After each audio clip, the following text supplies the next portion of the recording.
જય સ્વામિનારાયણ. માતૃદેવો ભવ, પિતૃદેવો ભવ, આચાર્ય દેવો ભવ અને અતિથિ દેવો ભવ. આપણી સંસ્કૃતિ અને સંસ્કારો એના સૂત્રો કે જેની સાથે આપણું જીવન સંકળાયેલું છે. આર્તદ્રષ્ટા ઋષિમુનિઓ, મહાન પુરુષો એમણે આપણી સંસ્કૃતિને આવા સરસ મજાના સૂત્ર તો આપ્યા કે કાયમના માટે જીવનની અંદર આપણા સંસ્કારોની જાગૃતિ રહે. જીવાત્મા છે એને પોતાના સિંચનની અંદર શું કરવાનું છે, પોતાના જીવન સિંચનમાં શું રેડવાનું છે એનો ખ્યાલ રહે, એના માટે આ સૂત્ર આપણને આપેલા છે. પણ આપણે જાણીએ છીએ કે કદાચ ઘરની ઉપર માતૃદેવો ભવ, પિતૃદેવો ભવ લખ્યું હોય, પણ જ્યારે અંદર જઈ પૂછવામાં આવે તો કદાચ મા બાપ વૃદ્ધાશ્રમની અંદર પણ હોઈ શકે. આવું ઘણી જગ્યાએ બને છે અને બની ગયું છે, અને ભવિષ્યમાં હું માનું ત્યાં સુધી કે બનતું રહેશે. કેમ કે આજે જે મા બાપે જન્મ આપ્યો હોય એ મા બાપ કોઈને ગમતા નથી. જે બે ભાઈઓ સાથે રમી ભમી અને મોટા થયા હોય એ ભાઈ ભાઈના સંબંધો લગ્ન થતાં પૂરા થઈ જાય છે. અને આનું જો કોઈ કારણ હોય તો મારે ચોખવટ કરવાની બિલકુલ જરૂર નથી. સગા બે ભાઈઓ એ સાથે રમતા હોય ગલીની અંદર, અને સાંજ પડે એક ભાઈ જો વહેલા ઘરે આવી અને જમવાનું માગે ને તો તરત જ મા એમ કહેશે કે મોટો ભાઈ કેમ ગયો? નાનો ભાઈ હશે તો કહેશે કે મોટો ભાઈ પહેલાં આવે તો કહેશે નાનો ભાઈ ક્યાં ગયો? અને એટલી બધી અરસપરસ લાગણીઓ હોય કે માં કદાચ એમ કહે કે તું રમીને આવતો રહ્યો, ભાઈ ભલે નથી આવ્યો, તું જમી લે, તો તરત જ એ ભાઈ એમ કહેશે કે માં ભાઈ આવે ને પછી હું જમીશ, નાનો ભાઈ આવે પછી હું જમીશ.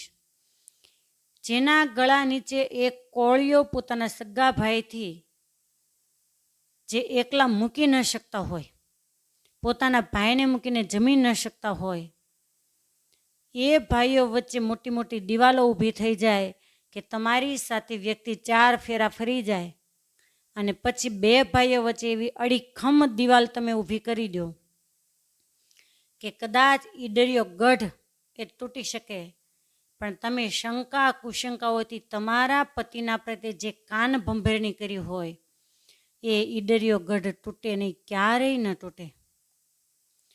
મહેરબાની કરી તમને દેરાણી જેઠાણીને ન ભળતું હોય તો મુબારક તમને કે તમે પારકા ઘરેથી આવ્યા છો, અલગ અલગ ગોળાનું પાણી પીધું છે, અલગ અલગ ગામના પાદરમાંથી આવ્યા છો, અલગ અલગ મા બાપનું લોહી છો, પણ કમસે કમ જે મા બાપનું લોહી સગા બે ભાઈમાં છે એને બિલકુલ વિખૂટા પાડવાની કોશિશ નહીં કરશો.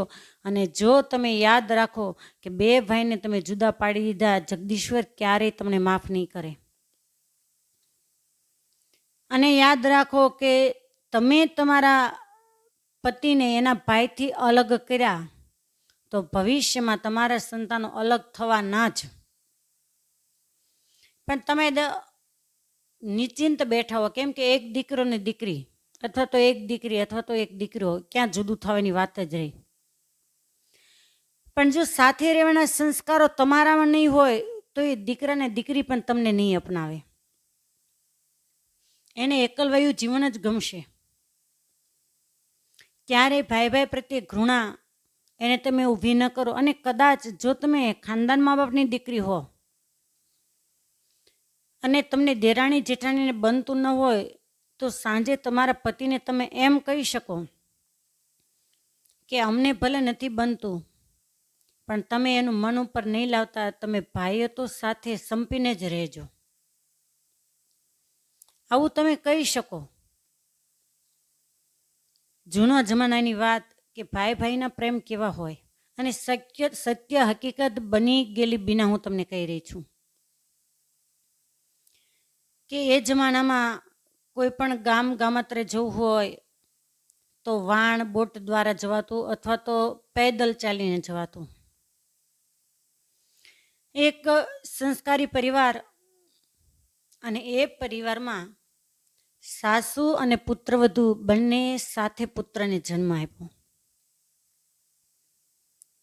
પણ કુદરતને કરવું, અને પુત્રવધુ છે એની સાથે જે સાસુમાએ બાળકને જન્મ આપ્યો છે, બાળકને જન્મ આપતાની સાથે જ એની સાસુ એનું મૃત્યુ થઈ ગયું. એ ભગવાનને વાલી બની ગઈ. બંને બાળકો પોતાનું અને પોતાની સાસુએ જન્મ આપેલ, એટલે પોતાનો સગ્ગો દિયર.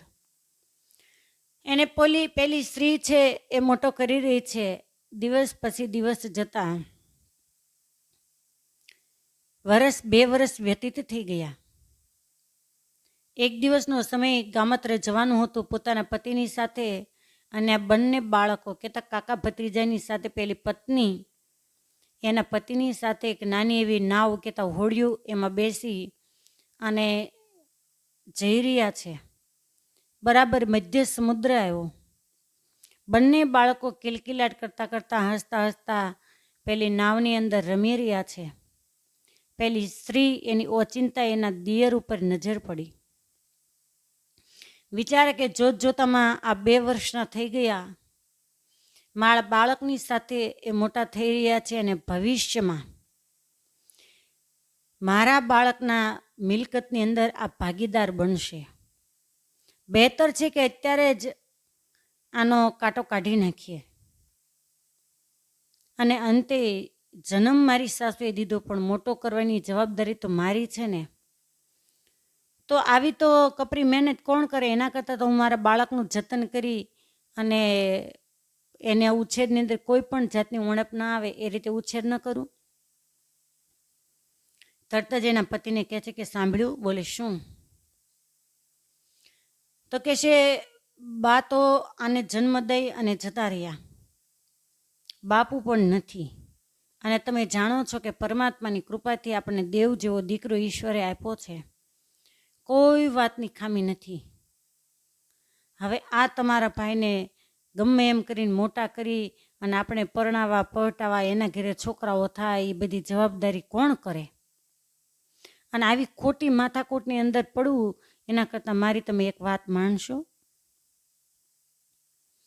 પહેલાં એના ધણીને એમ થયું કે શું કહેવા માગે છે કંઈ ખબર પડતી નથી, એટલે બોલે કે પણ વાત શું છે?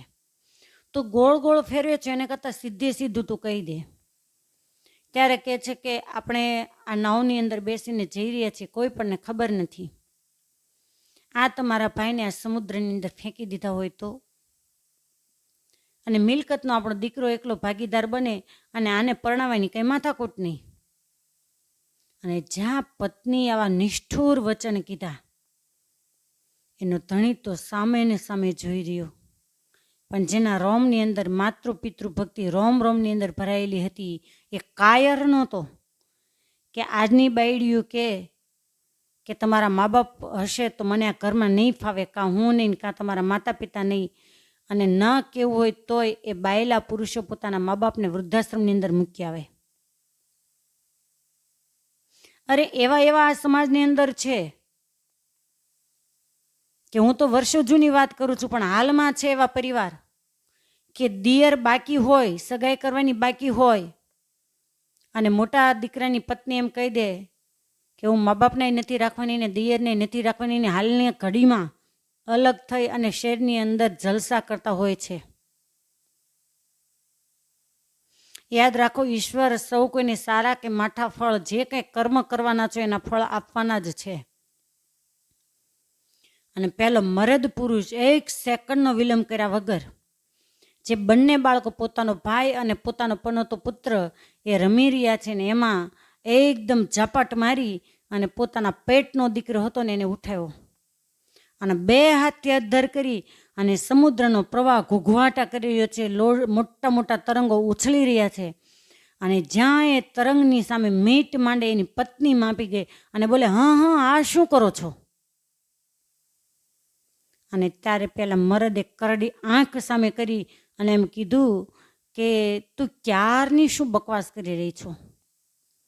તું ક્યારની મને એમ કે છો કે તમારા ભાઈને આ સમુદ્રની અંદર ફેંકી દો? તું વિચાર કરે, મારો માડી જાયો ભાઈ છે અને તારા દીકરાને બે હાથમાં મેં લીધો અને ફેંકવાની તૈયારી કરી, ત્યાં કાં તારો જીવ ઊંચો ચડી ગયો? અને યાદ રાખી લે કાન ખોલીને કે તું એમ કે છો કે ઈશ્વરની કૃપાથી દેવ જેવો દીકરો આપણે આંગણે છે, તો ઈશ્વરની કૃપાથી દેવથી સવાયો મને ભગવાને ભાઈ આપ્યો છે. ભવિષ્યની અંદર હું કદાચ માડી જાયો ભાઈ એને ગોતવા જાઉં તો દુનિયામાં મને ભાઈ નહીં મળે, પણ ભવિષ્યમાં તારો દીકરો હું સમુદ્રમાં ફેંકી દઉં ને તો દીકરો મને મળશે. બોલ, તારી શું ઈચ્છા છે? દીકરાને ફેંકી દઉં અને પછી કોઈ હા પાડે?